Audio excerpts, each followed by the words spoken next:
trusted and be deeper and vulnerable with, and have those conversations that help you open up your heart. Like I love my wife's family because her family expresses so much divine feminine. They're so loving. They're so vulnerable. At first, for me, it was so uncomfortable because my family, we don't say nothing about love. I'm Haitian. My parents have so much trauma that's built into them genetically, and growing up in Haiti and going through all the oppression there, it's just like they didn't ever tell me like, hey, how you feeling today? Hey, like even now, it's like pulling bricks to say, hey, mom, I love you. You know what I'm saying? And like my wife is just like, it just flows out, but it can't just be all of this love. Like I discipline, like I know I'm stern with my son, like it can't just be all love with him, but I've learned to open my heart and balance out with my father. Even to this day, I'm like, oh man, it's all locked inside. Even my mother, you can see it, and it's manifesting in her nervous system. She's having damage in her body physically, and it's nothing because of disease. It's because, oh, that's trauma. Those thought patterns that are suppressed are still sending electrical signals inside of your brain that are going to fire off and stop the life force from flowing inside there, because you don't want to see it inside your mind. So as I realize that, as I get in those uncomfortable, I don't push away from it. I challenge myself to move into it, but I know I have to do it in a container where I feel safe.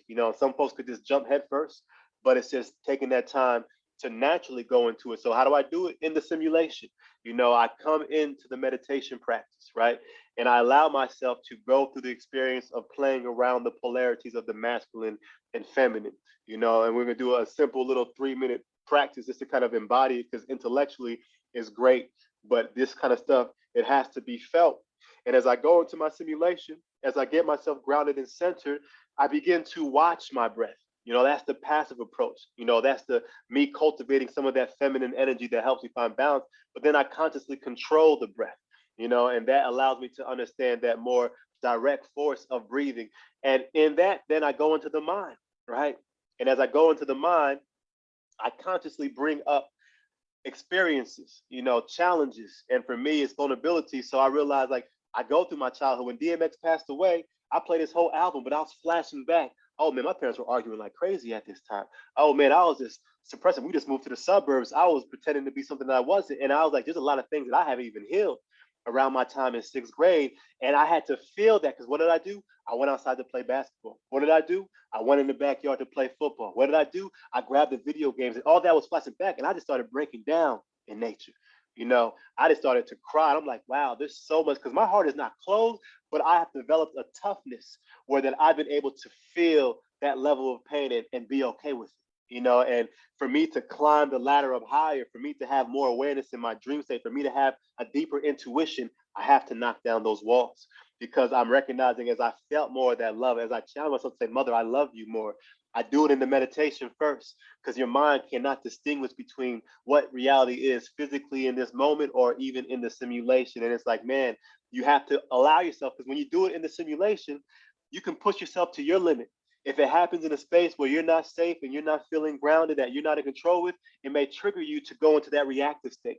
And that's why I say the meditation is like, man, you can create any experience. And as I feel that, I come into my heart, I give that love, I give that gratitude and appreciation. And as I allow that healing to take place in the mind, in the heart, in the body, it naturally brings me to that awareness of what I need to do, what needs to be changed, and what needs to be let go of. So essentially what I'm trying to come to is the most important aspect is not just getting caught up on just one principle. We are males embodied in a physical form, but it's nothing wrong with knowing, okay, I need to understand, what is my predisposition?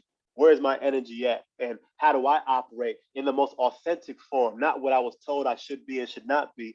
And that takes the time of constantly going deeper and deeper within. And as you get deeper in the practice and you learn the proper techniques of breathing, you realize your heart will tell you. You can focus on a gland, you can focus on a chakra center, and just let your mind rest there. And it will begin to either release the energy, or it will either bring up the thought, the idea. As long as I'm going through that experience to process it, there's so many layers, you begin to see that, oh, okay, now I'm in alignment. Now everything is flowing physically, mentally, and emotionally. And that will help you come to that direct expression of, okay, this is who I am. So I can embody this divine masculine in the physical form. I have to embody the divine masculine and feminine on the internal form. And to do that for about 4 minutes, if you're open to it, just a quick practice of using the breath and using the mind to allow us to expand that space within the heart. And we're just going to close us off with just a little bit of love sitting into that space where I think the experience will definitely articulate it. So I saw there was a couple chats inside there, but I just gonna get this last part. I would say women need to take words at face value. If someone that's a good feedback, say that they don't want something, don't let future actions negate what was said. If you need to address it again in the future, and take the initiative that but don't just assume the words no longer apply. Also, someone probably doesn't share. Don't try to force it. That is absolutely true, man. The flower will blossom when it's supposed to. You know, some of us are lilies, some of us are dandelions, and it's like even yourself.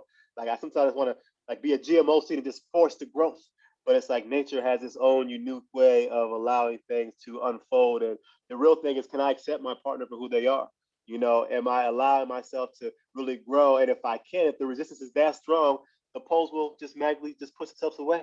You know, but can I do that still in a loving way? You see so much just dysfunction in relationships and heartbreaks, and it's just like, man, there was so much things that were not being expressed, but it's just really finding that deeper acceptance, which one we got to first find in ourselves at the deepest level before I can find that in anybody outside of me. So quick little 5 minute practice. We're going to go through a little, just getting ourselves grounded and relaxed.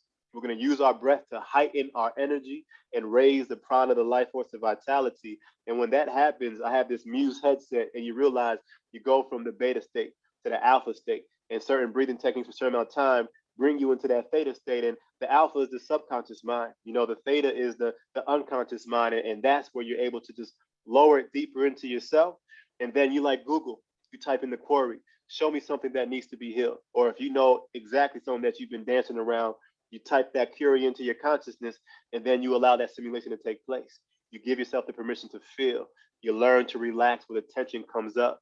And then you begin to watch the experience, feel the energy, and then make peace with whatever's happening. And it's just repetition after repetition. You're going to see the judgment. You're going to see the pushing away. You're going to see the resistance. But as I allow myself to experience it more and more, it's going to create an opening. So 5 minutes, I'm complete. I definitely thank the patience and appreciate the connection. And just going to begin by finding a comfortable position.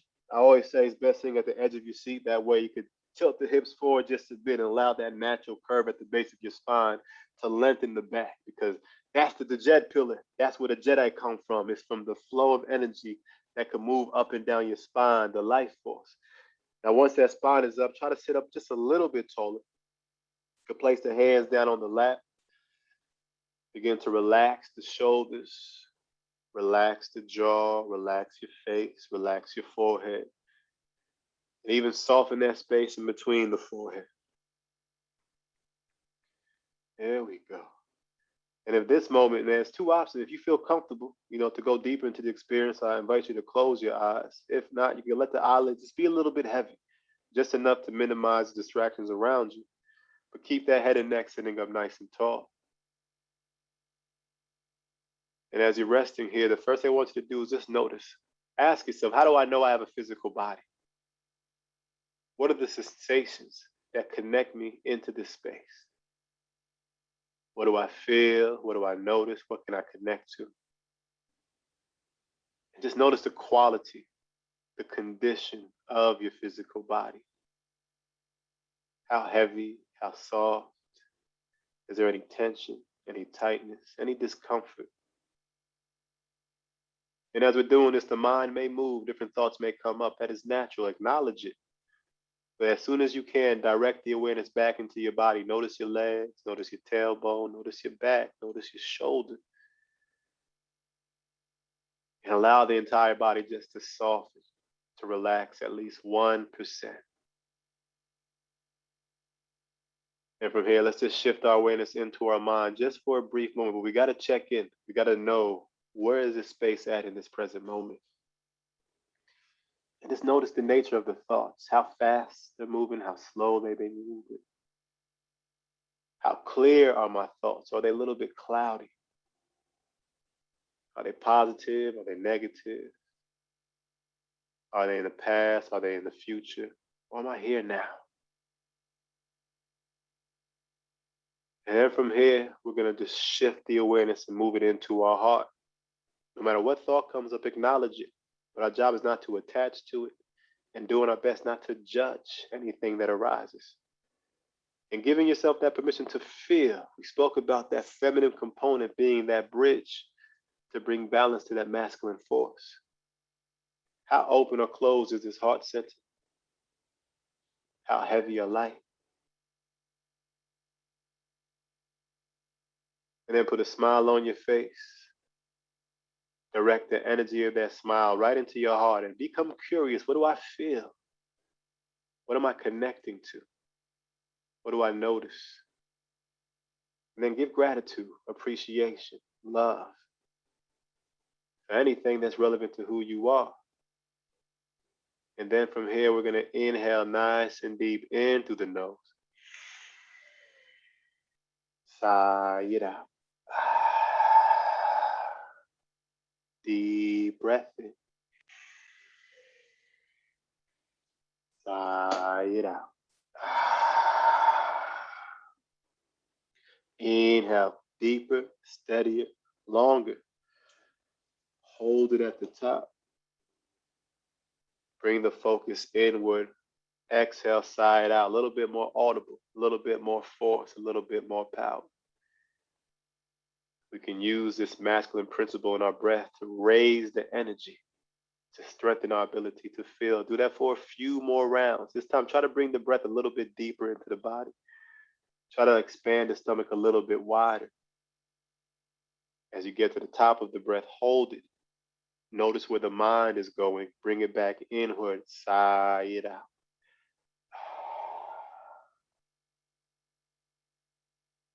And all we're doing here is releasing the energy. This next technique is going to help us raise the energy. Any stagnant feelings, thoughts, emotions, as you sigh it out, imagine it oozing out every pore of your body. The heaviness, the weight,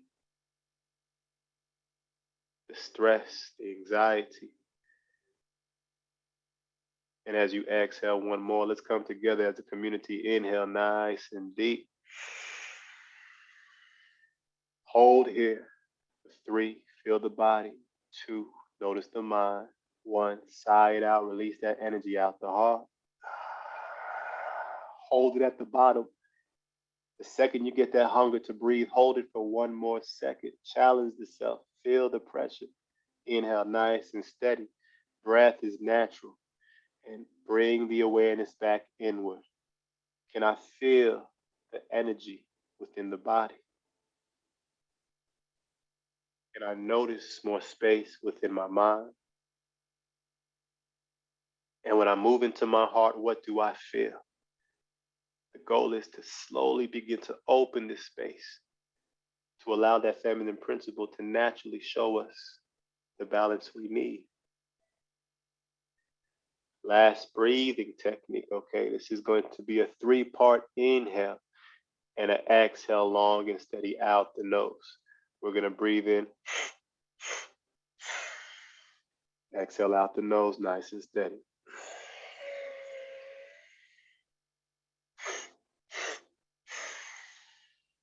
Exhale, nice and smooth. Continue this rhythm. To help the mind focus, you can inhale and count in the mind. 1, 2, 3. 1, 1, 2, 3. 1. If the mind is able to remain steady and it feels grounded and focused, imagine a light getting brighter and brighter right in the heart center with each breath, pulsating with love, pulsating with vibrance.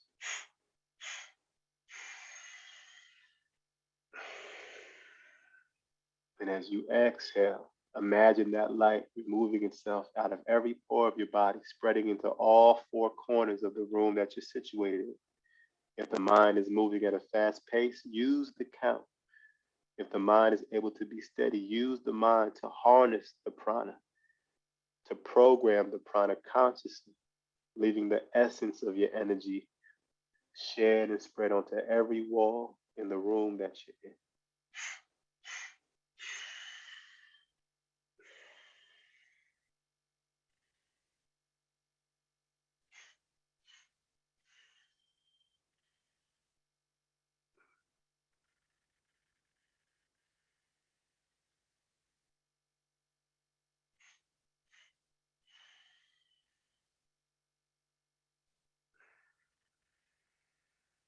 As you exhale once more, come into one final round, deep, steady, full.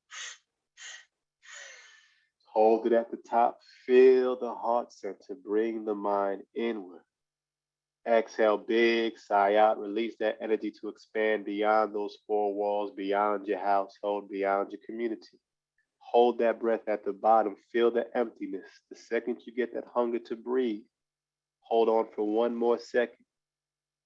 Inhale gently and slowly. Breath is natural. Bring the mind inward. The goal here is to raise the vitality. As that life force begins to raise itself up, the pain bodies are released. They're able to be free. So the real challenge now is to allow myself to surrender, to no longer judge, to attach, or trying to cling to those thought patterns. Move the mind into your heart center. Connect to the component of love, of joy, compassion, and understanding. Fill those spaces in the heart that you have not given yourself the permission to fill in some time, no matter where we are at on our journey. Feel into the spaces that you feel most comfortable, but go a little bit deeper, go past the edge. And two paths we can take. Ask yourself, what in my heart needs to be awakened? What walls in my heart need to be broken down so I'm able to feel the totality of my true nature? Or you can bring up a situation where you know your heart needs to patch up some wounds, some pain bodies. And as you place in that query, that thought, notice your breath. Relax your body. Feel the energy that is moving in and out of the heart space.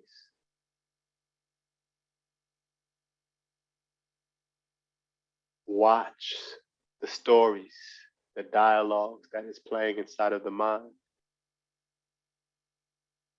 And surrender, making peace with whatever is arising, feeling the comfortable and the uncomfortable, the pleasant and the unpleasant, and surrendering, allowing this energy to move through you, no longer holding on.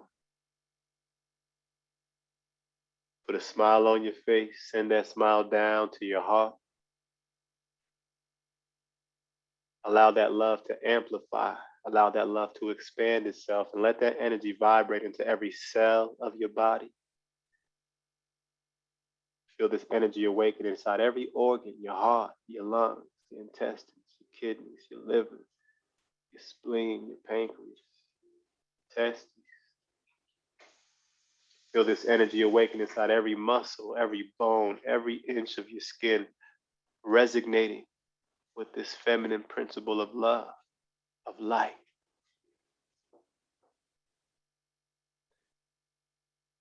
Allow the mind to rest within this space, to dissolve within the sensation.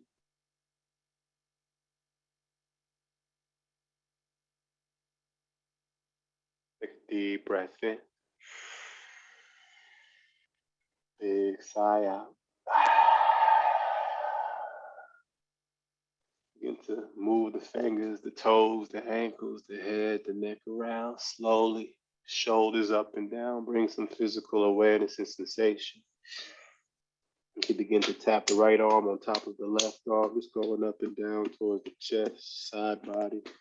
Left arm on the right arm, up to the chest, going down the side body.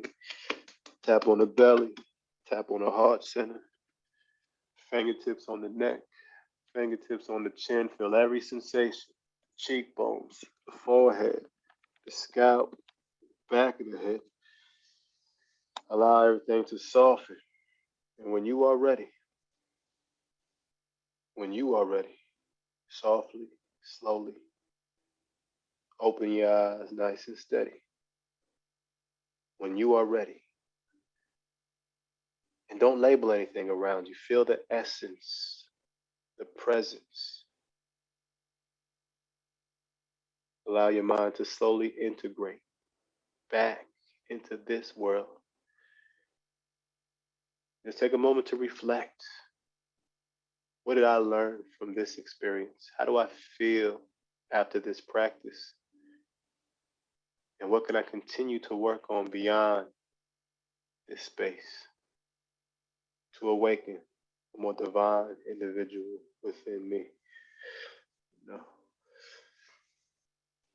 I know I said 5 minutes, but sometimes spirit take over. There ain't no time during that aspect though. But the goal is it's like, okay, now my question for you all is like, what has awakened within me? I'd love to hear from one or two people, like a minute or less, like what was your experience like? What did you notice? What did you feel? What did you take away that can you continue to cultivate and work on to awaken something greater within you? Feel free to unmute yourself, type in the chat box. Yeah. Minute or less. Go ahead. Go ahead. I felt like you should have came on last. Uh, You could have closed it out with that. I felt real good. Felt light, you know, felt very light. Um, had a little just more confirmation on what it is that I need to continue doing. I'm on the right path. yeah. So it's very good, Ronnie. I got to pick up baby boy. I'm gonna be on the call, but it's not good for me to be talking and teaching while I'm on the phone more so. But I definitely appreciate that and the reflections. Thank you, brother. Yeah, we got to hook up. Oh man, yeah. Get my information, man. Follow on the social media. Get the number. I know whatever works best, and definitely open the building and connect, man. Yeah. It's KYDS? Is that it? That's the nonprofit KYDS_NJ, and then Brother Ra 44 on for the Matrix kids. Yeah. Yeah. But one more person, man. I'd love to hear your reflections, man. And I definitely I'll put my information in the chat box, Brother Mel. But Yes. anybody open to share and reflect on there. Definitely.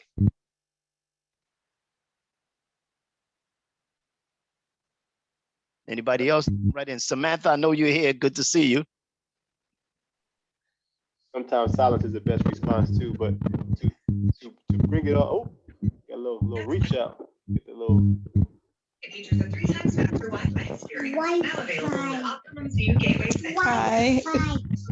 You trying to unmute you? I don't know if you're saying, but if you're trying to unmute your mic, we reach out, take you out sometimes. But overall, ultimately, man, everything we need is already inside of us. The challenge is, you got something, Christina? Oh, Christine, you go ahead. I see you pop up on the screen. Hi. Christine? Oh, okay. Yes, I felt relaxed when doing that meditation. But I had a little one that distracted me a little bit from my concentration. But it felt very relaxed and it made me more focused on what I want to do. Oh man, because it's ready inside the heart. And I say those little ones, they're the gurus. I used to think that I need a complete peace and stillness, but my son, he'll come in at that moment. I'm about to reach the mountaintop, and then just turn the lights on, or just knock my back, like just grab my back of my head. I'm like, okay, spirit's trying to see how grounded can I really be? Can I maintain my peace even in the chaos? And he just laughed. I'm like, deep in his soul, I think he knows what he's doing. I think he knows what he's doing. So thank you for your reflection. Remember, children are angels in work clothes. Oh man, I definitely would agree though. So thank you for your reflection. And just to conclude it, to close, is realizing, man, all these energies, masculine and feminine, are within us, but there's so much in the media that's just designed to distort you. If you look at the Tavistock Institute's foreign relations of human relations, they break down what they're trying to create with social engineering. And I'm not saying it's right or wrong to be this gender or that gender, but when it's manipulated within your consciousness, opposed to it being the natural expression of your soul, that's the war, biologically, mentally, and emotionally. So when we can show kids how to connect to source, they'll begin to reverse engineer that and know that, oh, okay, this is who I'm supposed to be embodied within this physical form as men that embody that vulnerability and that expression of that love. And we can still be hard and firm, even if it's just 10% more, but knowing what is inside of you and letting that space within you open and activate. So I know that's kind of left, right, zigzag, but most importantly is coming back inside of our heart, So I want to say thank you, Abena. Appreciate your energy. And also, man, rest in peace, Brother Walter. Beautiful, powerful, amazing brother. One of the amazing kings. That brother in numbers and breaking it down was on a different level. And just wanted to give my condolences and gratitude for all that he brought into my life on this journey. So thank you, Abena. Appreciate it. I am complete. Thank you, Rodney. Thank you so much. Thank you. Thank you. Thank you. Thank you. Very, very good. Whew, okay. Oh, this has been wonderful. This has been wonderful. I do hope that you all are enjoying yourself and that you feel motivated and enlightened and uplifted. I certainly do. I certainly do. Mr. Lachey, Mr. Jamal, Mr. Lachey. Hi, Mr. Jamal. Hi. So I know what we discussed last night about your presentation, but as you can see, we make plans and the universe laughs. So I wanted to ask if you would still like to present your topic modified for this audience.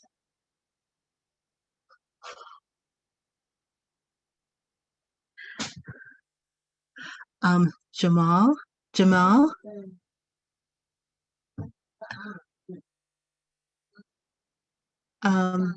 Oh, you can't hear me? Okay. So, Mr. Melvin, I'd just like to ask you, Mr. Melvin, are you here, Melvin? Can you hear me, Melvin? Melvin, can you hear me? Hello, Melvin? Yeah, I'm here. Oh, okay. Let me, maybe an issue with my volume. Okay. Okay, can you hear me? Yes, can you hear me, Abner? Okay, yeah, I was trying to get Mr. Jamel's attention, actually. Yeah, Okay. my audio is muted for whatever reason. I'm not sure why. Mercury Are you able to hear me retrograde. now? Yes. I wanted to ask if you wanted to do your presentation modified for a mixed audience. Yeah, absolutely. Absolutely. Okay. All right, thank you. So the conversation that I was gonna have was with regards to loss and sort of rediscovering yourself in the midst of the loss, because in most cases you can get so caught up on what you lost that you don't really think about what it is you can actually obtain. Um,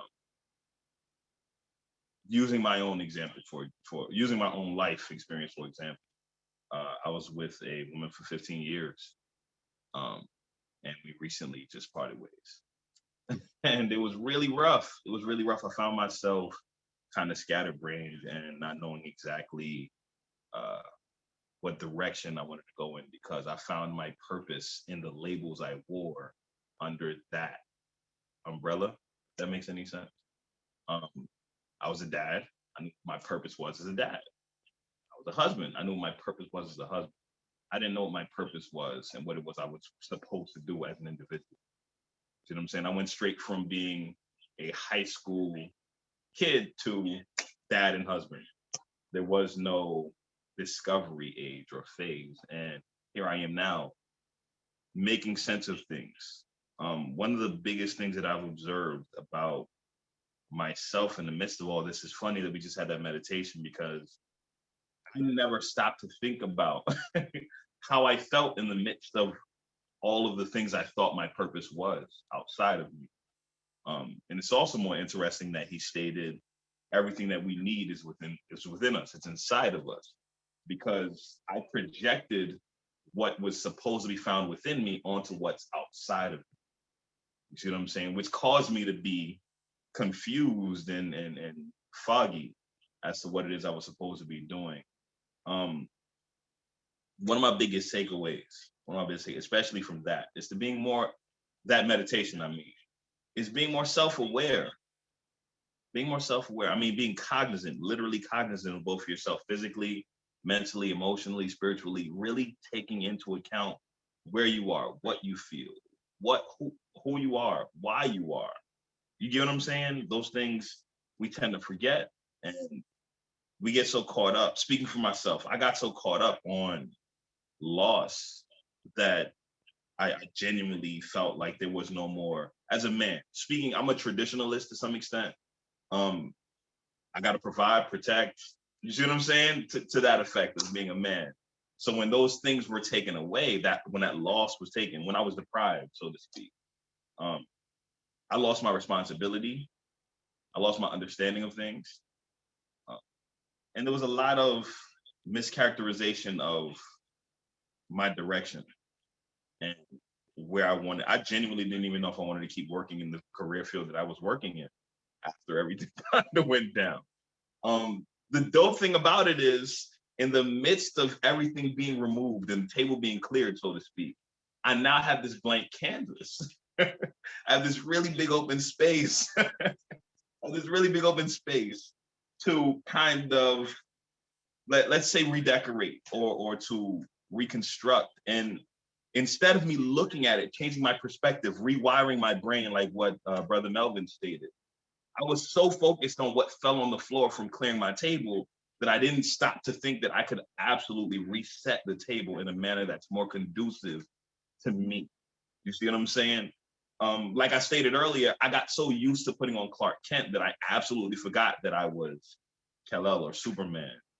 So I'm pretty sure many of you can share the exact same testimony, male, female, husband, wife, father, or no kids. I'm pretty sure, especially when you've got a situation, another scenario. My baby brother passed away. He's my best friend. Best friend. He passed at a very young age. And I honestly had a hard time reconnecting with people.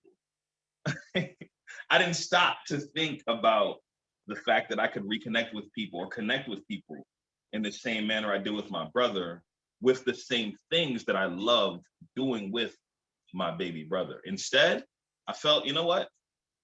I can't do any of those things anymore. I can't play video games. I can't, you get what I'm saying? I completely rejected anything that reminded me of my brother because I wasn't comfortable dealing with the pain that associated with his passing. I was afraid of it. I didn't want to look at it. I didn't want to experience it. I ran from that feeling. I didn't want to embrace the reality of it all. And it only led me down some really stupid paths. By rejecting reality, ultimately, you're deluding yourself into believing something that's not true. It's literally just you lying to yourself. I found myself, hey Jamel, why don't you like Xbox? Or why don't you like to watch wrestling? Or why don't you like to get into basketball too heavy anymore? Instead of me facing the truth, I miss my little brother. It was hard for me to say those words. You see what I'm saying? I miss my little brother. That's why I don't want to play basketball. I miss my little brother. That's why I wouldn't touch the Xbox. I miss my little brother. That's why I don't watch wrestling. I simply missed my baby brother. And as a result of me missing my baby brother, the reality was I didn't want to get that close to anyone anymore because of the fear of losing, loss. I am glad, honestly, that loss occurred so much regularly throughout my life because the one thing that loss has taught me is reconstruction. Reconstruction. I don't know why I didn't pay attention to it sooner. It's funny. Abena said, "You make plans and the universe laughs." Something else the universe does is you'll get that lesson until you finally understand it, until you actually learn what it is that you're supposed to learn. And reconstruction was probably one of the biggest lessons that I've taken away from this. I'm sure somebody else could not just relate, but understand the feelings of not necessarily getting too attached or too close to a thing because of fear of loss, but the struggle and stress that comes along with facing yourself and reconstructing yourself at the end of it all. Because when everything's gone, you're only left with you. When my wife and kids left, I'm left here with me. You see what I'm saying? So ultimately what the conversation comes down to being is, are you afraid of the loss or are you afraid of sitting with yourself? That was my issue. That was my issue. I was uncomfortable with myself. I couldn't look myself in the mirror because the reality was I didn't know who I was. I didn't, like you said earlier today, Mr. Melvin, we don't know what we are. We haven't the slightest idea. And that's a reality that everything we're discussing is interesting because I'm genuinely living this out day to day in the very near present. You get what I'm saying? I came to the realization that I had no clue who I was because I outsourced my development, my identification with things outside of me. I didn't stop to ground myself in the reality of what it is that I was experiencing. And it was interesting to note that I wasn't the only guy that was faced with, or person in general, that was faced with those exact same struggles. I was shocked, to say the least. To say the least. The amazing part about it all, though, is reconstruction. It's a beautiful thing. It's not easy. It's not easy because, like Melvin stated, you'll find yourself defaulting to what's comfortable instead of making yourself uncomfortable and actually doing the work that's necessary to gaining more self-awareness. It's a journey. It's a journey, one that I'm learning to appreciate as well as have fun along the way. I'm definitely going to employ a lot more of that meditation, to be honest with you, because I didn't even realize that I had pain in my lower back until I had to sit and realize that I had pain in my lower back. It's insane. It's insane. So, first, I love that, and thank you so much for sharing. So I kind of want to ask, at what point did you have that realization? I mean, was there like a significant point where you had that realization? For reconstruction? Yes. Yeah, actually. It was, I think it was my 4th meeting with my therapist. She was talking to me and telling me to do the things that I loved. Hilarious. The reason why it was hilarious is because I didn't know what I loved. I had no clue what I love to do, because if you ask me what I love to do, I'd tell you, watch a movie with my wife, play games with my kids. But when you remove those variables and you're the only one left in that space, you kind of have to get familiar. You get what I'm saying? That was the biggest realization for me. I had to sit with myself. When my therapist literally made me sit with myself and learn who I was, because I didn't know. Okay, thank you so much. And for saying your therapist, I just want to applaud you just for that, for being able to say that. Thank you so much for being so transparent with them. I just find your story so fascinating. I really, really do. So if you were hearing the story from someone else, like if another man was saying this story, I mean, how would you address it with him? Good question. Actually, I went through this with a friend of mine. I won't disclose his name or anything like that. Where he was, or he is, I should say, on the path of his own discovery of himself. And it's very evident, both physically and in his communication. But one thing that I always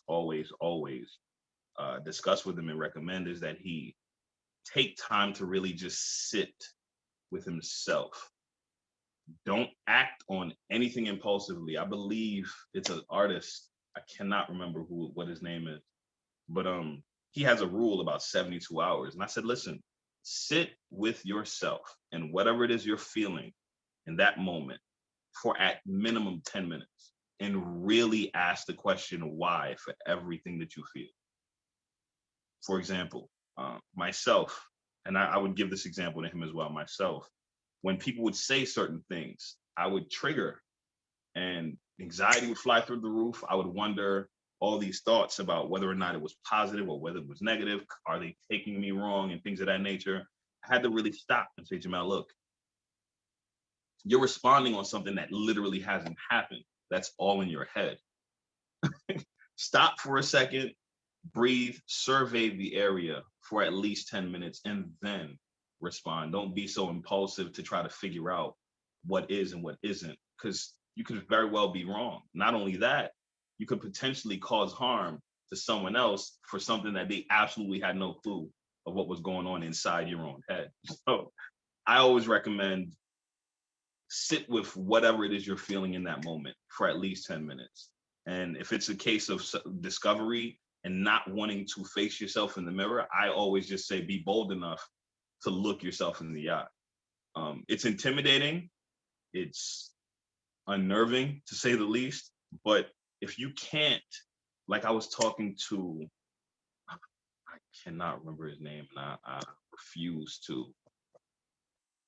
Timothy, there we are. Brother Timothy, like I was saying with Timothy earlier, me sitting with myself patiently with whatever it is I'm going through, be it rediscovery or any kind of trauma for that matter, doesn't necessarily allow for me to deal with myself in the manner that I need. So I recommend kindness. Bro, be nice to yourself. Don't beat yourself up. So without getting too deep, because I can run off on a tangent, a friend of mine, he's Christian, this guy, and he beats himself up regularly about what it is that he's experiencing and he's going through. And I'm like, listen, dude, all that grace and forgiveness that you claim to have for other people, you need to also afford to yourself. You have to afford it to yourself, because ultimately, the more you beat yourself down, the less you'll actually be able to live. You're stifling the life within you. And that's usually what I recommend. Sit with yourself for a minimum of 10 minutes. Be kind, be gentle to yourself, and be bold enough to look yourself in the face. Mm. Thank you, thank you, thank you. I felt that. I felt that. I felt that, and I just thank you for sharing it. Mr. Timothy, I see you like nodding your head. Do you have something to say on that? I'm just taking everything in from everybody's perspectives. Like it's dope. I respect how you handle yourself. Like I really, really do.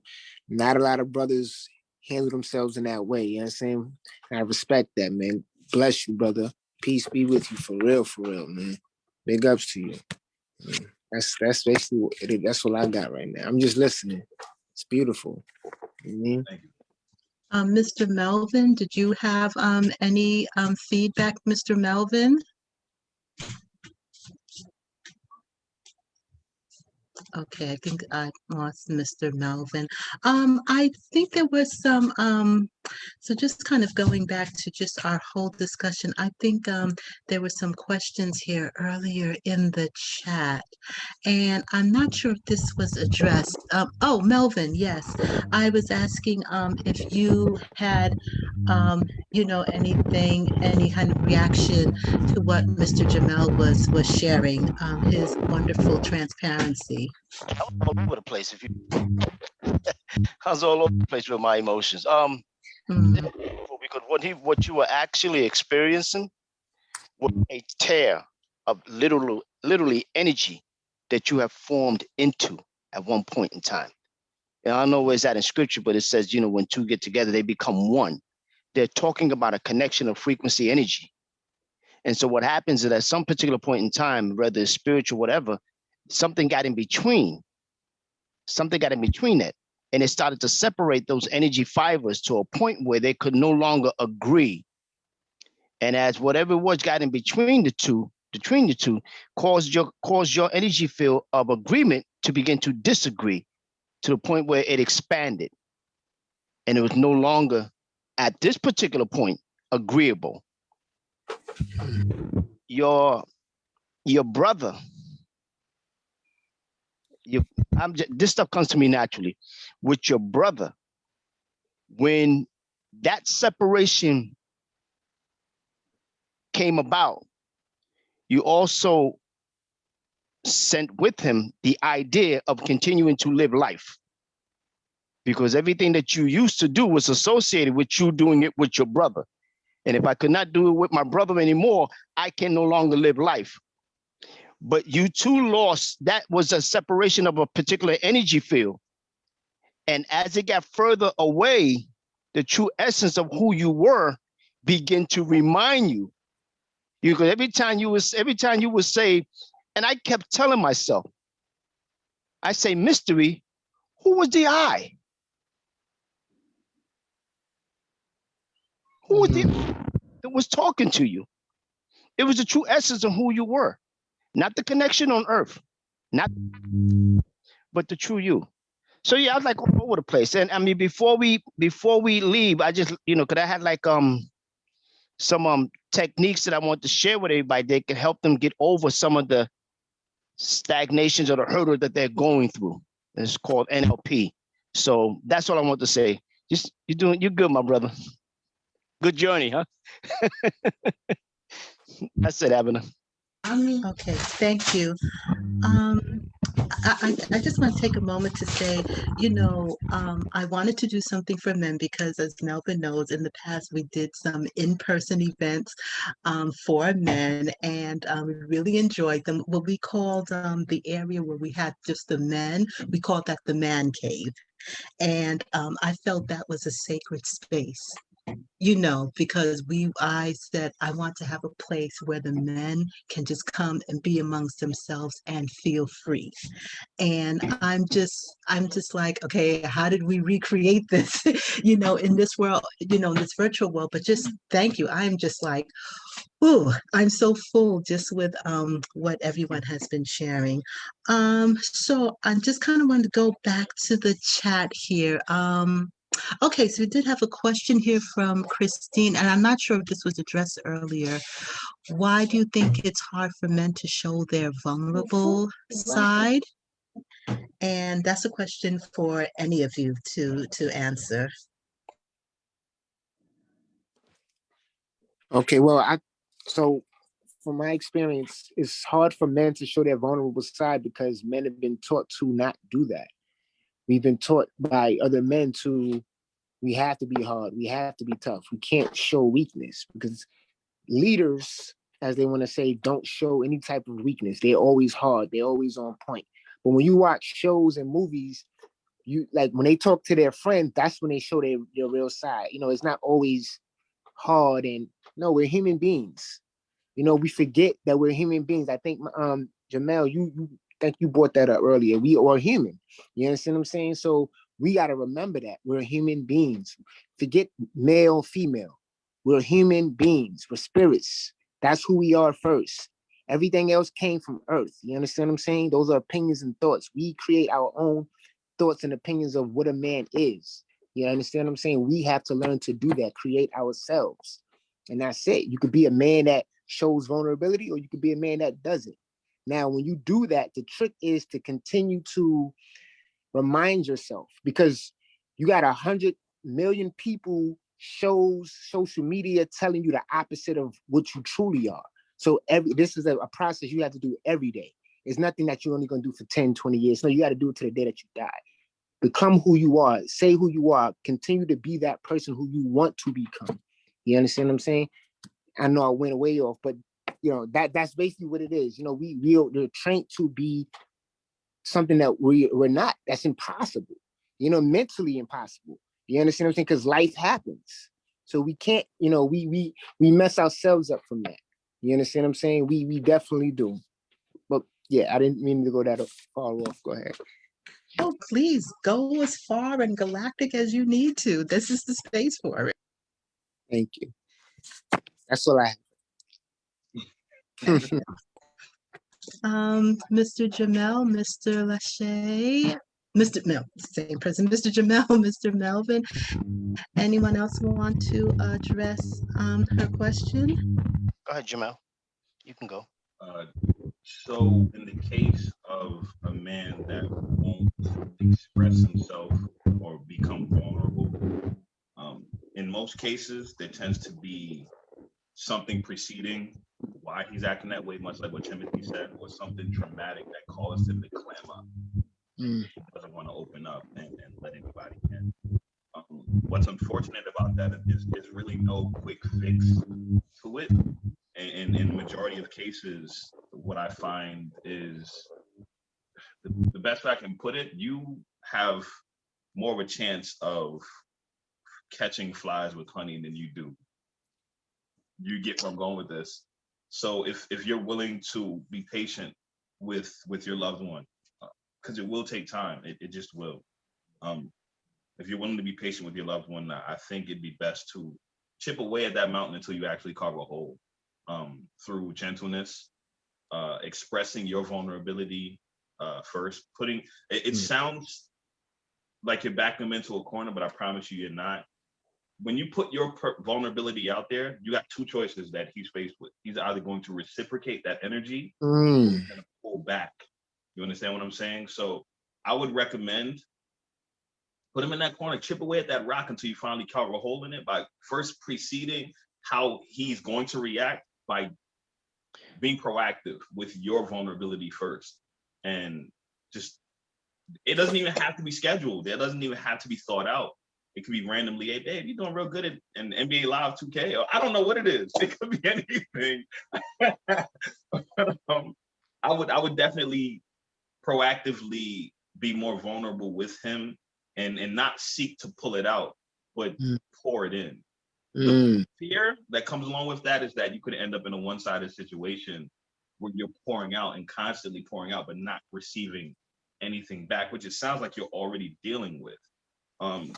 So I would recommend just sit them down, have a nice conversation with them in the most gentlest, tap into your divine feminine in the most gentlest way possible, and really chip away at it by being proactive with your vulnerability first. Because in those cases, my best friend has an issue with that right now. He has a wife. He has a hard time opening up to his own wife, which is insane. If anything, you should be more open with your wife, if anything. But he's having a really hard time, and it's as a result of the way he was brought up. And hopefully you have a brother that you could confide in that is also close to him. Because when I talk to my best friend, I'm constantly coaching and talking to him about being more vulnerable and opening up and how it's just human. It's not, you're not effeminate for being human. It's human. You were born with those emotions. When you're in pain, you cry. When you're happy, you smile. You get what I'm saying? So it takes those conversations, brotherhood and you being proactive, realistically, and lots of patience. Lots of patience. I don't know how invested you are. I pray that you're super invested into it and you're willing to work that out, because we don't need any more damaged men out here in any way, shape, or form. But definitely be wise about how you approach the situation, because my heart breaks for you if you end up in a situation where it's one-sided, because that's a really uphill battle to fight. I'm talking, this guy's with 36 now, and he's been with his wife some 7 some odd years, and they've been dealing with this fight. And he opens up every day more and more. The more he's around other men that are vulnerable, the more he's around women that let him be comfortable to be himself. They don't beat him up when he becomes expressive. They don't. Am I making sense? You don't want to. The minute he becomes vulnerable, the worst thing you could do is to poke or prod or insult him for opening up and causing him to clam up again in the first place. I would definitely try to create that safe space with your vulnerability first and get him to open up. That's the best advice I could give. Thanks. Thank you so much. Me and him, we've been together for 10 years. So it's been a long time. And then we have 2 children. One is going to be 11. And we have a 3-year-old who's going to be 4 next month. So it's been tough. I know he says to me, like, I don't listen because I'd like to take, he's more like laid back kind of dude. Like, he's more like laid back on certain situations. Me, I think it was you, one of the men here that was saying that, some men like to just go, and I'm that kind of person. Like, I just like to, whatever situation is going on, I like to take control and just get it done. He is more laid back. He's more like calm, and I'm more like nervous, or because I have like serious anxiety and everything. But he said, like, I don't listen to him or certain situations. I like to take control, but that was because me growing up, I didn't have a father growing up.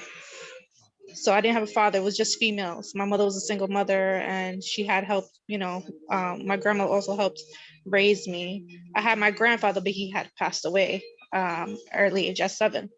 So I just saw the females taking charge. That's all I knew, was taking charge. I've always been taught, like, growing up, my mother was like, don't depend on no guy. She would say, don't depend on no guy.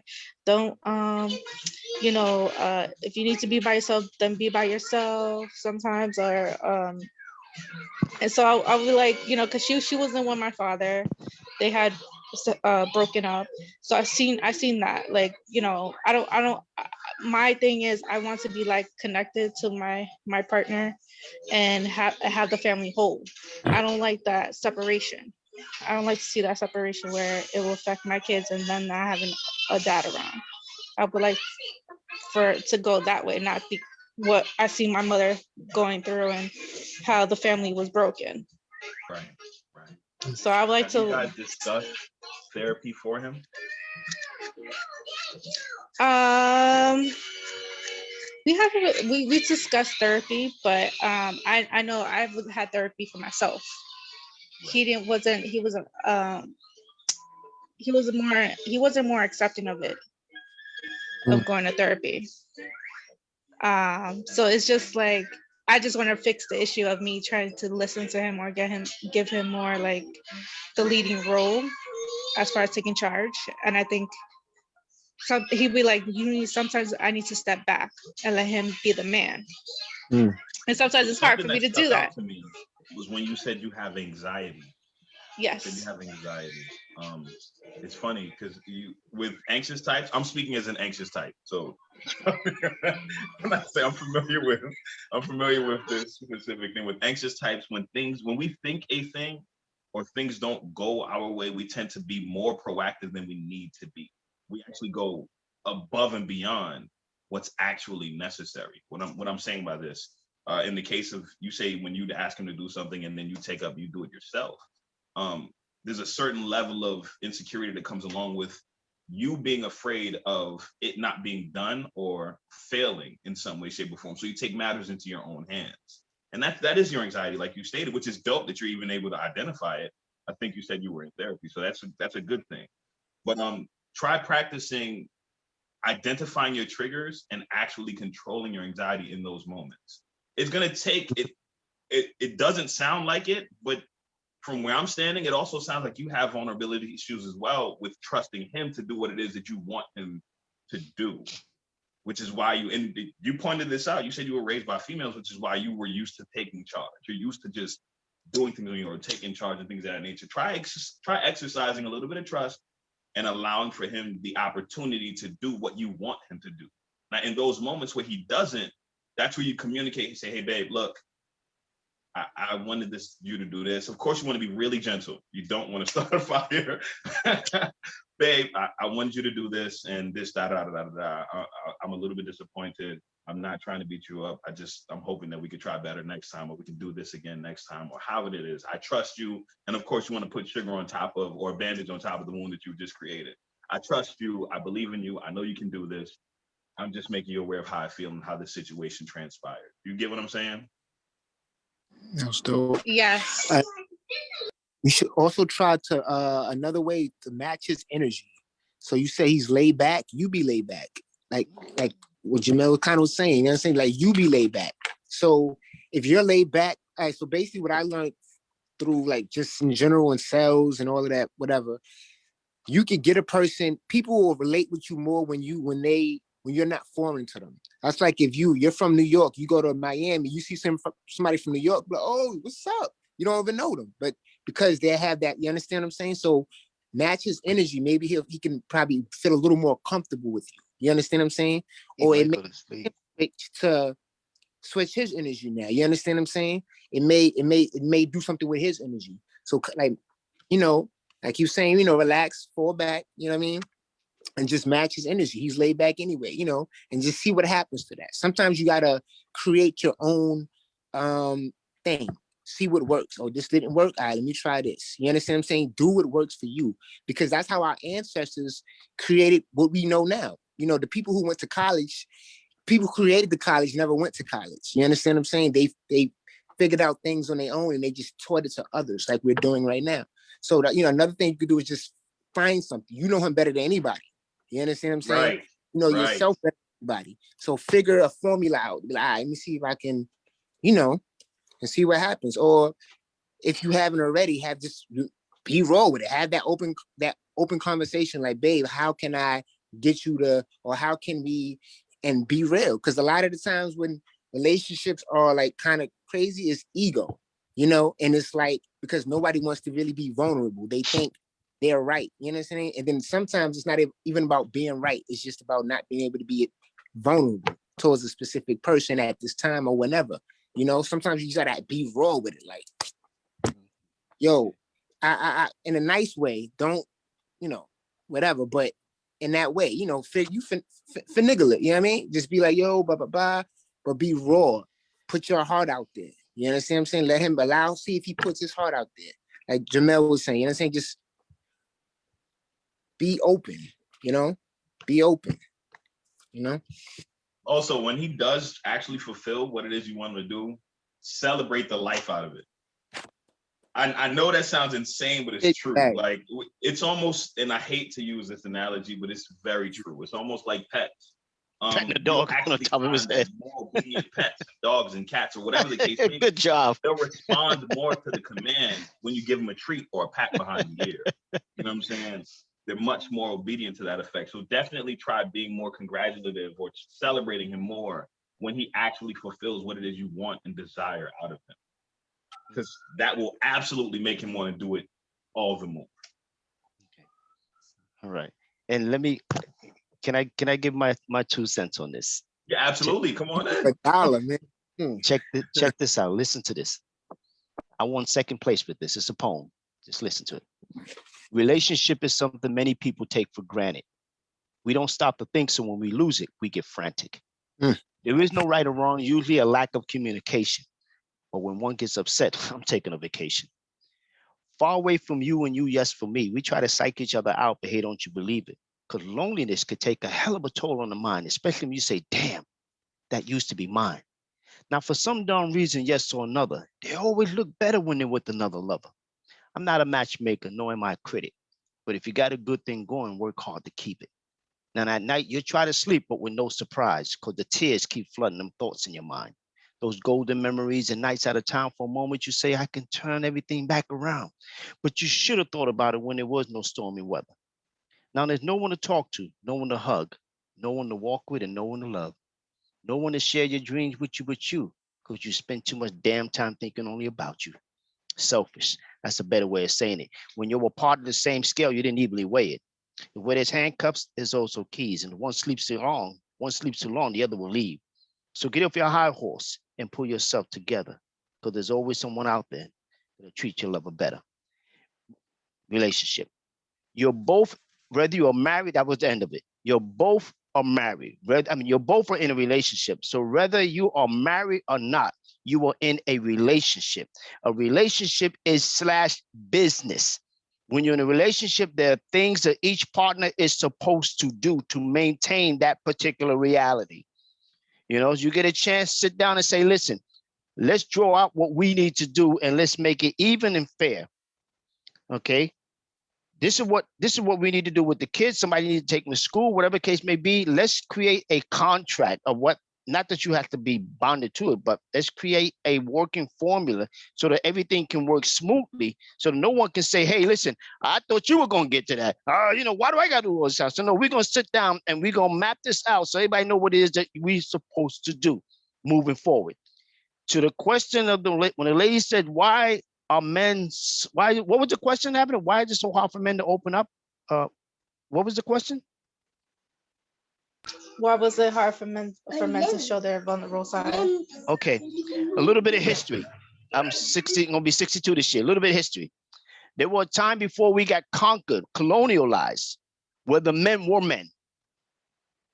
And no one needed to be told be a man or be a woman, because naturally everybody knew what they were supposed to do. It wasn't like you had to do this because you were a man. You had to do this because you're a woman. Everybody was vibrating off of the natural frequency of the creator. Okay. You knew, or better yet, I knew that my job was to protect you. I knew that my job was to go out there and do the masculine work that you're not supposed to be doing, because it alters your whole physiology.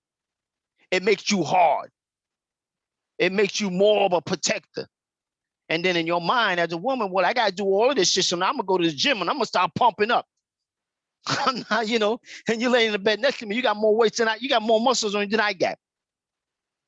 And I'm, you know, so I'm saying psychologically, a lot of us have been broken. And we're being broken every day. If you look on like if you look on what's going on in the media, you know, we're constantly under attack. People say we're at war. We're not at war, because in a war, two sides are fighting. We're steadily just getting it. Okay, we're being attacked. So now they want to feminize the males. Okay, I mean, they want to feminize the female. No, they want to feminize the male and masculinize the females. They got policies coming in place where your child cannot call you mommy or daddy. This is what they're pushing. So this whole thing's been going on for a long time. We are under attack, and what we need to do is that we need to realize that that is the case and figure out how can we come back together as one unit, because that's what the system does not want. Does not want you to come back as a unit because it can't control you. You know, women who are in position now, and I'm not bashing the ladies. Please do not take this as me bashing the ladies. But the women who are now going out there and saying, oh, I got a master, I got all these degrees, but half of them ain't got what? A man. Because in their mind, they have been taught that, listen, you're better than the man. You don't need a man. And a lot of them bought into that narrative only to realize, but that's not how the creator planned it to be. You see? And it had nothing to do with one being less than the other. One, you know, I'm the cook in the house. I cook for everybody because I like cooking. Okay. And when my lady's granddaughter, if no one's doing her hair, I do the hair. I've been into martial arts and everything else. I know who I am. I wake up every morning knowing who I am. So I don't need media to tell me who I am or who I'm not. I know who I am. So this whole thing of, you know, you being a man and you being a woman, all that's division. If you find yourself being overexerting yourself, you're doing too much. If I'm cooking, washing the kids, going to get the grocery, and you're sitting in the house and there's stuff that needs to be clean and it ain't clean, and you want your laundry, why can't you do it? Don't give me that bullshit though, because I'm a man. That's bullshit. Why can't you do it? I'm tired of cooking every day. Can you make some food? I'm tired of taking the little one to the park. Can you take the kids to the park? Do something. You know, that thing that hangs between your leg and the two little balls don't make you a man. It's the other half that you bring to a relationship that makes you a man. That's it. I'm done. Enough already with this. Stop doing so much. You can't go to nobody's job and do every damn thing. I mean, you can't go to nobody's job and don't do nothing and expect everybody else in the job to do something, and you're going to last at that workplace. You're not going to last. We're in this together. Okay? And if you as the woman is not listening, then the question is what you pretty much said. You said it. It's because when I grew up, that was my program. Mommy and grandma did everything. That was my mental program. And wow, you know what? Now that I met a man and I see how he's acting, mommy and daddy must be right. But that was your program. A relationship got to be teamwork. Everybody got chip in. That's all I'm saying. I'm done. Period. and before we leave, Abner, I'd just like to give you guys a couple of techniques that you can use to reduce your anxiety, right? And also bring closer to you the things that you want to create in your life without the other stuff, the shackling that comes along with the shackles. I'm done, Abner. Okay. Does anyone have any questions that they would like to ask of the brothers here? Does anyone have any questions? Yeah, this is Robin. Hi. Hi. This is really great, and it's cool for, I think, because I know there's some females on here too, and you know, to hear what men have to say is, especially men that are more enlightened, is helpful. And I was really relating to what everybody's saying, but in particular with Jamel, you know, when he's talking about the idea of like looking at yourself And for me, it's also been a lot of journey of this slowing down. Like I've said on other transformation therapists, like I got started very young in relationships, like very, very young. And I guess that's just part of my journey. And one thing I look back and realize with myself lately is that, or more recently, was that as a young girl, like 13, 14 years old, you know, not for some reason, not seeing a boy at that time, you know, a boy having feelings. Not to say that I think I never believed that a boy can't cry or men shouldn't cry. But if for some reason I realized I didn't understand, you know, the concept of a boy like having feelings too, because everything was about me. You know, if that makes sense. And it's something I've been trying to wrap my mind around, like so young and I realize I'm very fight or flight. And I've, you know, lived things that way instead of the slowing down. So now here I am, I'm 30, going to be 38 years old. And I'm learning now to try after lots of things, lots of damage has taken place since I was like 14 years old, and trying to just slow down, you know, first, which is something I never really figured out how to do. Like I've been running like that since I was about 14 years old, no lie. So that, you know, that's where I started thinking about things and thinking about how can I be so young to, you know, and already not understand, you know, even I have somebody to, so a lot of things happened in my house when I was like really young. My father's out the picture right around that age, right? I had him my whole life, daddy's little girl till about 13, 14. Then I started cutting up and, you know, then to not have that, you know, to not have that proper understanding of even focusing on myself and doing what I have to as a little girl, I'm speaking now, you know, and getting so deep involved into relationships and looking for myself in other people and things in other people. So, you know, it's just something I think about now because it definitely has still, but even though I was so young, it definitely has impacted my life, you know, and I'm still trying to like, you know, restructure at this age. So something that it's funny you say that you at this age you're still trying to figure things out. I literally always punch the clock on myself in the same way, as if we have a time limit or a time frame in which we should know certain things. That doesn't make any sense. I had to break out of that actually. What made me really break out of it was my kids, my own children. For example, my son, he's 3 now, he would do something and I'd get upset. And I'm like, Jamel, he doesn't know what the hell is going on. He just got here. He's only 3 years old. He's only been here for 3 years. You know what I'm saying? And in the case of us, when you really look at it, even as adults, you say you're 38. There's only been 3 going on 4 decades between the time that you've been born and now. Granted, that can be considered a lot of time because of what can happen along that amount of time. But when you really think about it, that wasn't that long of a time for you to really have an idea of how and what everything is, especially within yourself. I'm gonna share another story, and I'll keep it really short.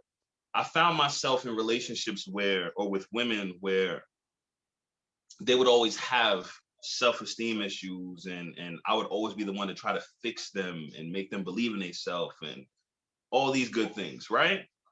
I would always find women that had tons of children and were in a really bad situation. I would try to alleviate or bring them out of that situation.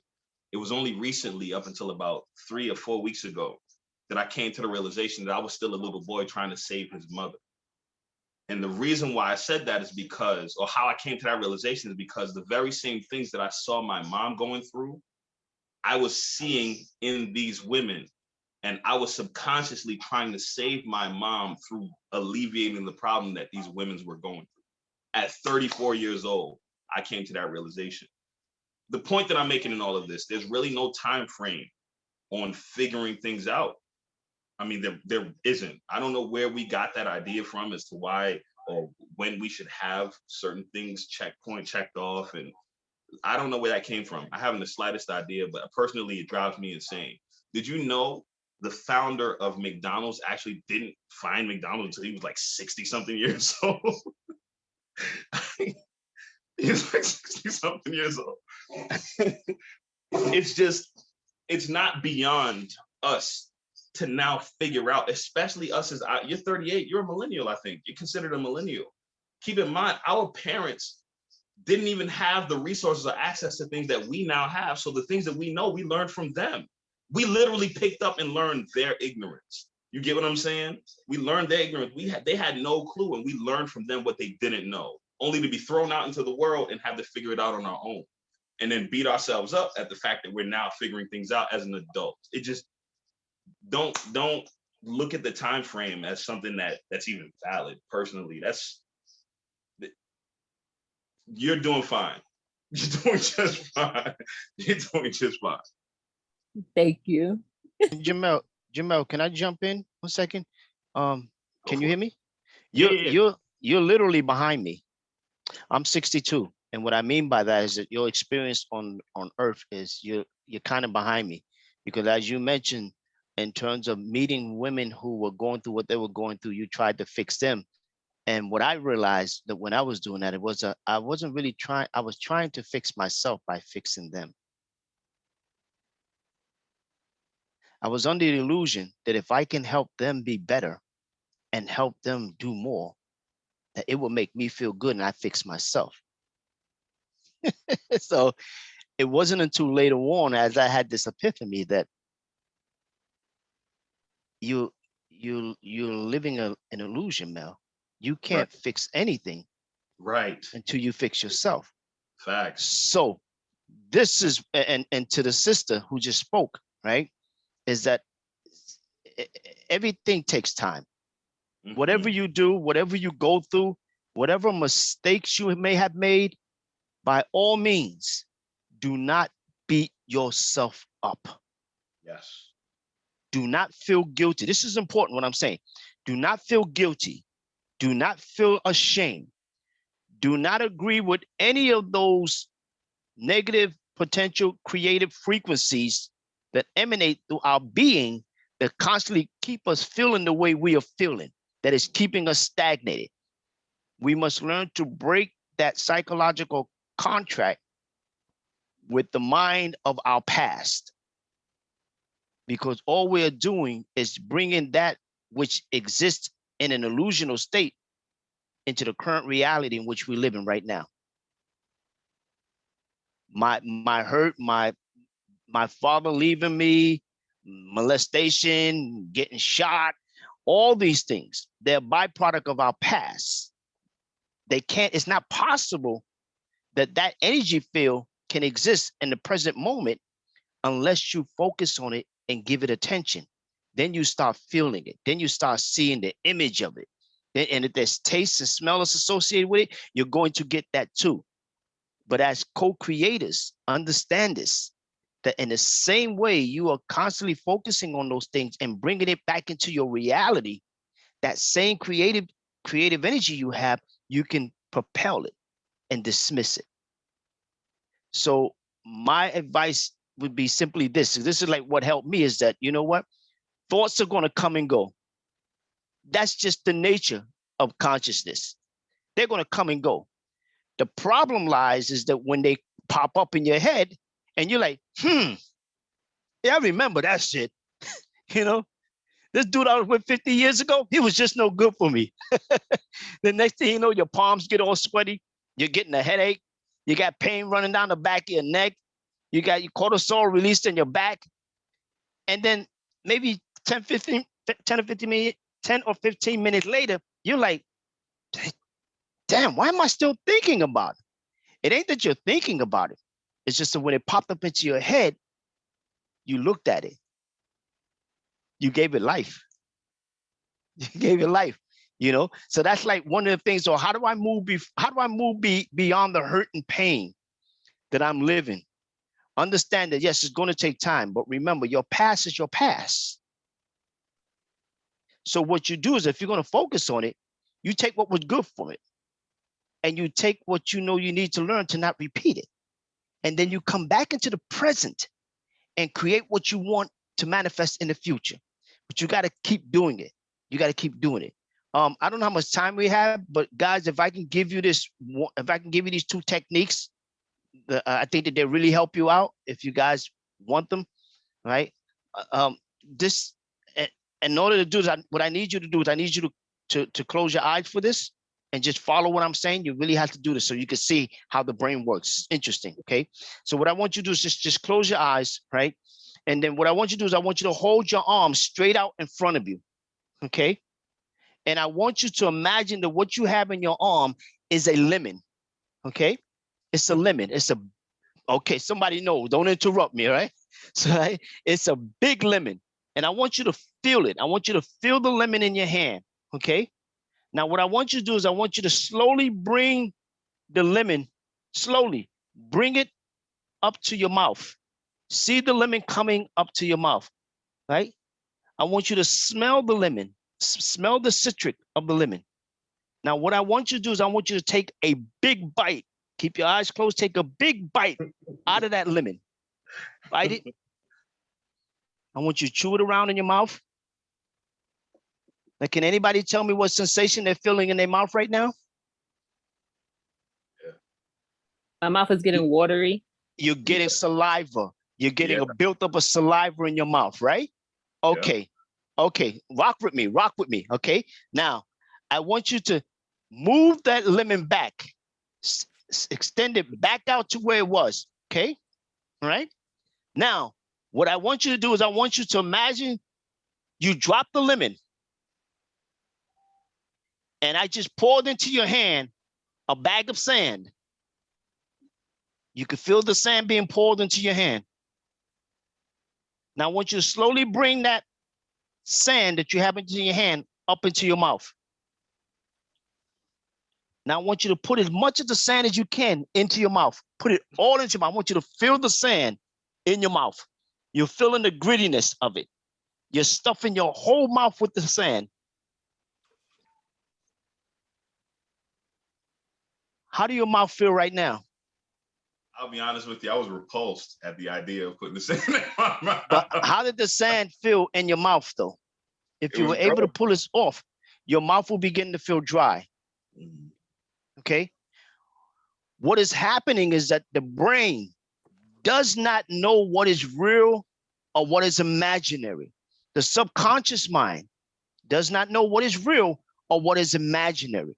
Okay? If you conjure up in your mind something that is real and is not really there, the subconscious mind is going to go through its mechanics to make it real. So when you have an imaginary thought of an event that happened in your past, the subconscious mind is going to go through its mechanic to make it real. If you say, I can't do this, I can't do that, I'm too old, I'm not strong enough, I can't go back to school because my brain don't work that way. The subconscious mind, which is like a genie, says, I'm going to grant you your wish. And it's going to manifest that for you. And the more you do it, the more it becomes layered within the subconscious mind to the point where it is now operating automatically. You don't have to do the exercise no more. It's in there, just like when you first learned how to tie your shoes. You don't have to say, hey, let me put a bow around this way, put it through this loop and tie it. You do it automatically. The subconscious mind works that way with everything. So now you say, you know what? Whatever it is that you want to work on to get rid of or strengthen, you got to consciously select the idea of what it is that you want to accomplish, okay? Charge that idea with everything possible. If you want to become a new person who's not shy, you create a mental image of that person who you want that person to be. You thrust yourself mentally into that image. You act it, you speak it. If you want this individual to have more levels of a higher level of grammar, then you say, okay, listen, you know, this individual who you're creating, he or she likes to sit down and get new words and add them to their vocabulary.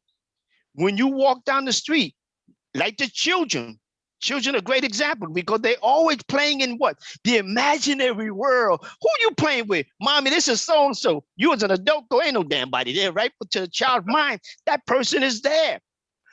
That person, that child brought with them from the place that we originally came from, the gifts that we lost as we became adults. So you create the individual that you want. Keep in mind, the subconscious mind is going to say, that ain't you, okay? But it's got to say that ain't you because who you are right now has been the dominant character that you allow to exist. And it's not you. It's somebody that you morphed into. Because no one who's sitting here can say that the way they are right now, that they were the same person 20 years ago. You can't tell me that. Because who you are right now didn't have the byproducts of who you were 20 years ago. So you morph yourself into this existence with the creative of God or whatever you want to call it, still planted with you, still planted within you, the capability and the power to morph yourself into something else. Check how you talk to yourself. Remember what you're saying, what you feel. If you know that you're a person who speaks softly, question, why do I speak so soft? What is about me that's speaking soft? Because I know I can speak loud. Nine times out of 10 is something that you carry with you that is a signature of a hurt or something else. Okay, that's not who I want to be anymore. Create the individual who you want to be. I am 62 years old, massage therapist. Okay, I'm going to ICE next month, International Culinary Art Cooking. Okay, all right. So I'm like, once I realized that I limit myself based upon my past beliefs and stuff, I said, shit. So what else can I do? We're powerful beings. We are very powerful beings. The only thing that stagnates us is our constant replaying and agreeing the scenarios of the past. And on that note, I'm done for the night. If you have any questions, shoot.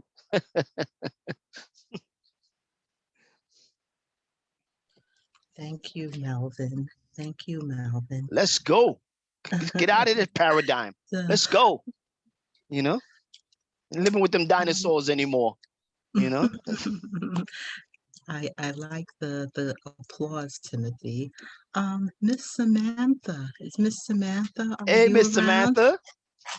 Yeah, I'm so used to hearing Miss Samantha. Yeah, she's quiet today. Yes, yes, yes. So any final words?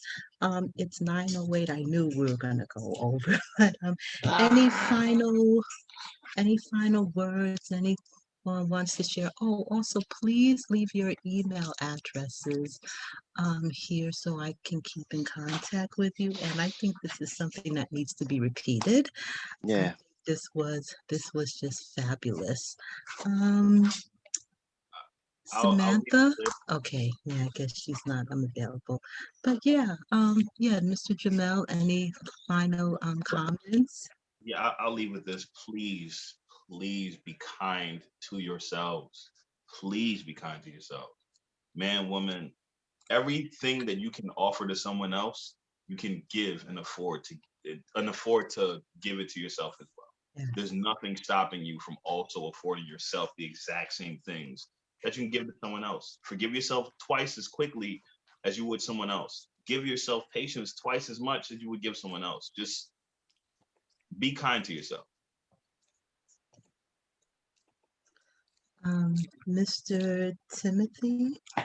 Yes, just to piggyback, just basically lead with your heart. I'm gonna keep it simple. Lead with your heart. Always follow your heart. One thing that you can do to better connect with your heart is keep your hand on your chest, which is where your heart chakra is, or put your hand on your heart and just say, I love myself, or whatever it is you're trying to build love for, and I guarantee when you actually focus the same way you meditate, focus on your heart space. And once you do that, you're going to feel a tingle in your heart. You're going to feel that. And that's your energy. That's your power. That's to show you how powerful the heart is. Remember, the heart is the first thing that is born inside of a womb. You understand? The heart is very powerful. Follow that. Don't let nobody lead you wrong with saying, oh, think first. No, follow your heart. Get in tune with your heart. You understand what I'm saying? Just follow your heart. I ain't gonna go that far. We about to go. Follow your heart. Brother. Okay, thank you, thank you, thank you. This was just phenomenal. This was really, really phenomenal. I really, really, really appreciate all of you. This went beyond my expectations, I have to say. So, on that note, let's see, do I have everyone's email address? Robin, are you here? Robin, are you still here? Okay, I guess she's not Yeah, available. I'm here. I'm still here. Oh, okay, yeah, I was asking if you have any final comments, any final comments, or anything you want to express? No, yeah, that was great. And like you said, I think it would be cool to have this again because I feel like it was like so many layers of things also, that have come up here that it could even be like fleshed out, to like several different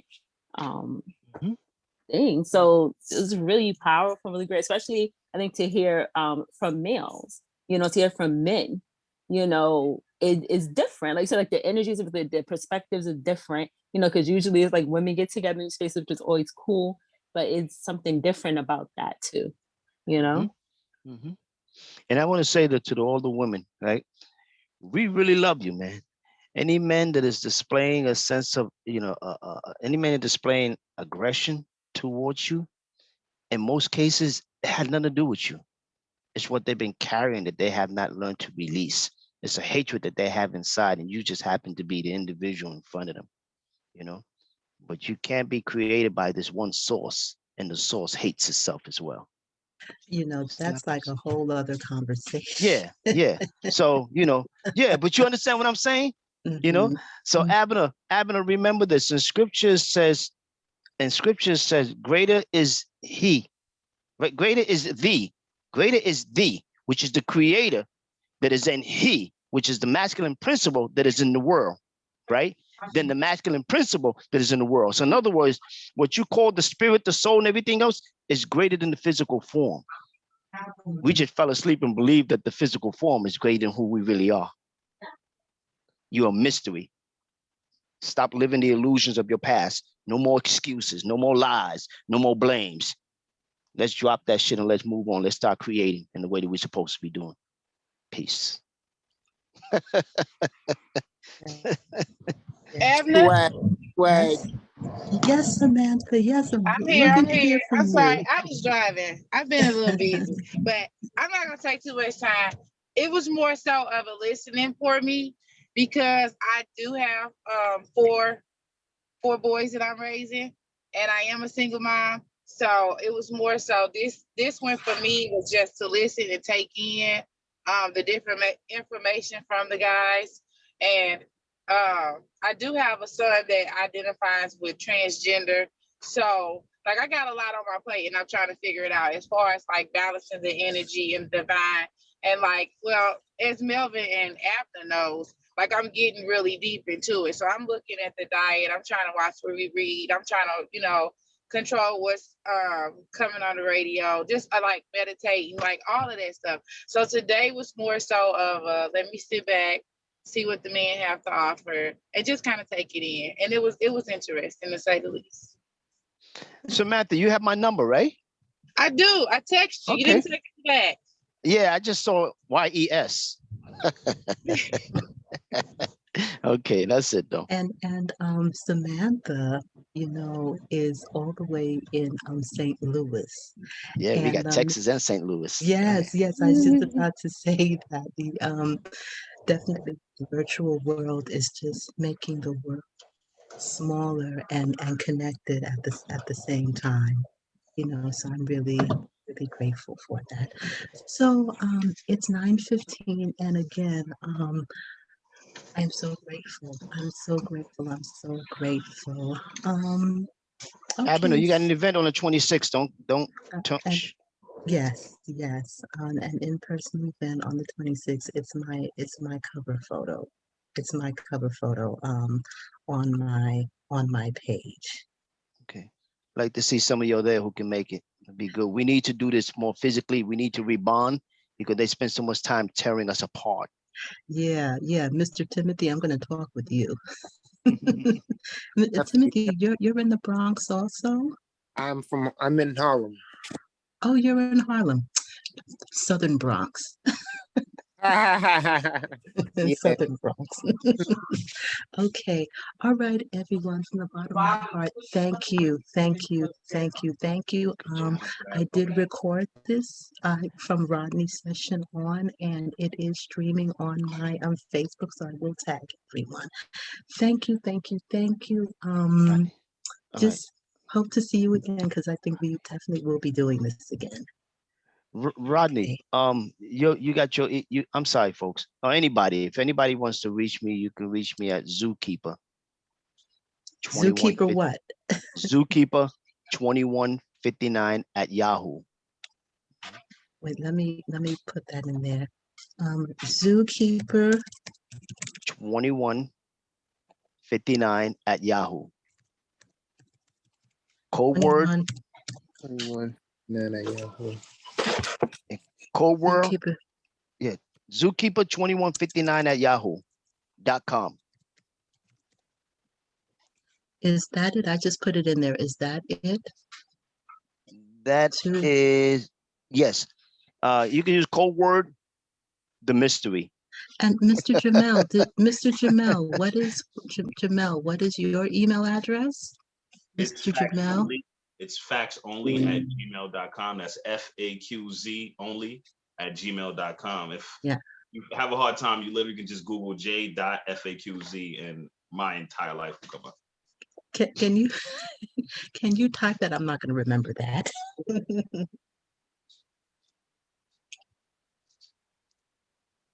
Oh, and I want to say, Samantha will be doing the presentation on July 1st. Samantha has a vegan food business that she has just launched, and the session on July 1st, she will be speaking on her business. Good. Cool. Okay, so what I'm going to do is copy the chat, and I am going to send it to everyone. Let me just copy it right now so I can send it to everyone. Thank you very much for being here, and until the next time. Take it easy, y'all. Yes, Okay. everybody stay up. You're great, man. Thank you. Namaste. Yes. Good night, everyone. Good night. Good night. Everyone. Good night. Good night, ladies. Good night. Good night.